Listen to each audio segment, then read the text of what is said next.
Hoy hemos presentado ante el Congreso de la República una agenda de 3 proyectos de ley, porque como hemos dicho, no importa si estamos en el último año, si nos queda el último día, el último minuto o el último segundo del gobierno. El gobierno está en la obligación todo el tiempo de buscar soluciones, de atender las necesidades de los ciudadanos, de responder a los retos en seguridad que son cambiantes, que se van modificando a través del tiempo y que de una u otra manera tienen que ser atendidos por las autoridades. En esa perspectiva, hoy estamos presentando 3 proyectos de ley ante el Congreso de la República. Un primer proyecto de ley busca fortalecer la lucha contra la criminalidad, busca dar herramientas de tipo penal para responder al tipo de delitos que hoy están afectando más a los ciudadanos. Estamos fortaleciendo la capacidad para luchar contra el microtráfico, contra la extorsión, contra el contrabando de combustible, contra los bloqueos en donde se utiliza la violencia y, adicionalmente, contra la minería criminal. Hemos hecho un estudio juicioso de muchísimos meses, donde nos pusimos en la tarea de identificar cuáles son los delitos que hoy están creando sensación de inseguridad en los ciudadanos o en efecto están afectando la tranquilidad del ciudadano de a pie en distintos lugares del territorio nacional. Y hemos identificado que son estos hechos los que han causado esas preocupaciones y ese nerviosismo. Por eso hemos venido detectando, por ejemplo, que la tasa de capturas que realiza la Policía Nacional, las autoridades, en estos delitos es bastante alta en términos de flagrancia, pero prácticamente en sus grandes mayorías, aquellos que son capturados por estas situaciones encuentran razones para su excarcelación o encuentran razones para rápidamente encontrar la libertad. Esto está llenando de preocupación a los ciudadanos colombianos. Esto ha puesto nervioso a los ciudadanos. A un individuo se le captura haciendo una extorsión o se le captura habiendo sido denunciado por un ciudadano por extorsión y resulta que si el monto por el que extorsionó es bajo o si no fue el procedimiento realizado en el momento en que esta situación se presentaba, pues sencillamente a los 2 o 3 días vuelve a la calle. ¿Y qué está pasando? Los ciudadanos se llenan de miedo, los ciudadanos empiezan a desconfiar de las autoridades, incluso en algunos casos existe hasta el riesgo que ciudadanos de manera equivocada piensen en hacer justicia por mano propia. Por eso hemos decidido fortalecer estas situaciones, estos tipos penales que permitan con ello tener unas herramientas más fuertes.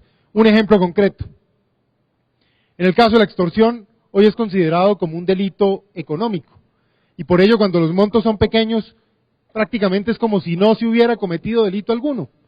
Pues bien, esta reforma considera que la extorsión pasa de ser un delito económico a ser un delito que atenta contra la autonomía personal, de modo que aquí lo que se está afectando es un derecho fundamental, se está afectando es la vida, la tranquilidad de un ciudadano, y por ello aquel que esté en extorsión o esté en tentativa de extorsión terminará afrontando penas muy fuertes. Lo propio en el caso del microtráfico, que hemos venido encontrando, que el microtráfico lo realizan al lado de los colegios, que el microtráfico lo realizan simulando consumo de dosis personal, o que el microtráfico lo realizan con fachadas de comercio, de pequeños puestos, de puestos de celulares. Y esto, además, con un uso indiscriminado de menores, de niños. Este proyecto busca, en este caso, pues considerar como agravantes estas conductas que he descrito. Aquel que esté simulando un comercio para hacer narcotráfico, aquel que esté al lado de un colegio haciendo expendio de droga, o aquel que pretenda simular que simplemente está en un consumo de dosis personal, pero a la larga es un negocio de microtráfico, estos se consideran agravantes y implican elevación de penas hasta el punto en que no tendrán posibilidad de excarcelación. Yo creo que esto es importante porque atiende esas preocupaciones que hoy tienen los ciudadanos. En otros delitos, como hemos visto en el caso de los bloqueos, recordar que la protesta social en Colombia es legítima, la promovemos, la respetamos e invitamos a que los ciudadanos se manifiesten. Y el gobierno tiene el deber de responder lo que los ciudadanos estén demandando. Lo que no es aceptable es cuando esto termina en bloqueos que atentan contra los derechos de los demás ciudadanos, pero más grave aún, en una promoción de violencia en el marco de esos bloqueos. Aquellos que promueven esa violencia típicamente ni siquiera están ahí, están a distancia como organizadores. Pues bien, esto lo que va a implicar es que estas personas que promuevan esta afectación de derechos fundamentales de la mayoría de los ciudadanos van a tener que también tener unas consecuencias. Asimismo, con el tema del contrabando de combustible, estamos viendo en ciertas zonas fronterizas que este contrabando está llegando ya de manera desproporcionada, causando unas situaciones en materia económica y en materia social complejas, pero más grave aún, financiando bandas criminales o grupos terroristas. Por ello, aquí ese expendio que se hace de ese combustible va a tener unas consideraciones de orden penal que deben disuadir a los ciudadanos para estar en esa actividad. Y por último, en el tema de la minería criminal, el gobierno nacional ha sido explícito en promover la formalización de esos pequeños mineros, de esas personas que han estado dedicadas a la minería artesanal por décadas, por generaciones, y que merecen una consideración especial, merecen atención del Estado. Pero ha ocurrido que de manera grave los grupos terroristas, las bandas criminales y otras organizaciones delincuenciales han venido haciendo de la minería una fuente de financiación. Por eso es que hemos tenido que fortalecer la lucha contra lo que hemos llamado minería criminal, distanciándonos un poco de la minería artesanal o la típica minería ilegal, sino hablaremos de minería criminal en este proyecto como tipo penal que financia actividades de terrorismo o de criminalidad en general. Este proyecto, en este sentido, por supuesto que eleva algunas penas, limita ciertos beneficios a los que pueden acudir, pero además formaliza la posibilidad de que en última instancia se considere la posibilidad de destrucción de maquinaria para esos que están en la minería criminal. Por supuesto también se analiza y se motiva la potencialidad de incautación de esa maquinaria, cosa que hoy no es francamente factible. Este proyecto, por último, ha sido discutido y ha tenido discusiones importantes. Doctor Barreras, yo puedo decir que usted desde hace un año cuando llegó a la presidencia del Congreso y hasta que estuve presidente insistió mucho. Muchos parlamentarios de varios de los sectores políticos nos lo han dicho. Cada vez que viajamos a las regiones, eso es lo que el ciudadano común y corriente nos hace notar. Se captura a la gente, denuncian por unos delitos y a los pocos días terminan libres y orondos. Eso es lo que este proyecto busca limitar. Hemos tenido buenas conversaciones, como debe ser, con el Ministerio de Justicia. Hemos trabajado este proyecto con la Fiscalía y hemos consultado este proyecto también en alguna instancia con el Consejo Superior de la Judicatura.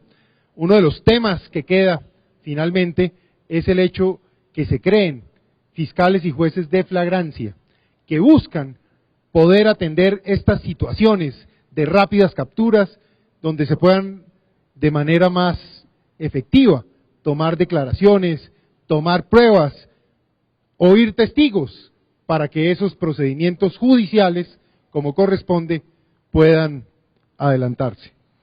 Segundo proyecto que hemos presentado es el proyecto del sistema penal oral acusatorio de la justicia penal militar.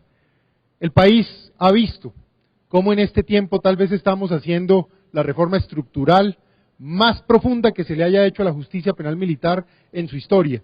El Congreso de la República ha aprobado ya un acto legislativo, una reforma a la Constitución, donde de una u otra manera se establecieron los límites de aquello que nunca podrá venir a la justicia militar y de aquello que será propio de su jurisdicción. Y se estableció que el derecho internacional humanitario es básicamente el elemento rector de la forma en que se debe mirar el comportamiento de nuestros miembros de las Fuerzas Armadas cuando están en actividades propias del servicio, operacionales. Luego, la legislatura pasada se aprobó la ley estatutaria que desarrollaba en efecto ese acto legislativo. Esa ley hoy se encuentra para estudio, como debe ser, de nuestra Corte Constitucional. Ellos tendrán que definir cuáles son los alcances del contenido que el Congreso ha aprobado allí.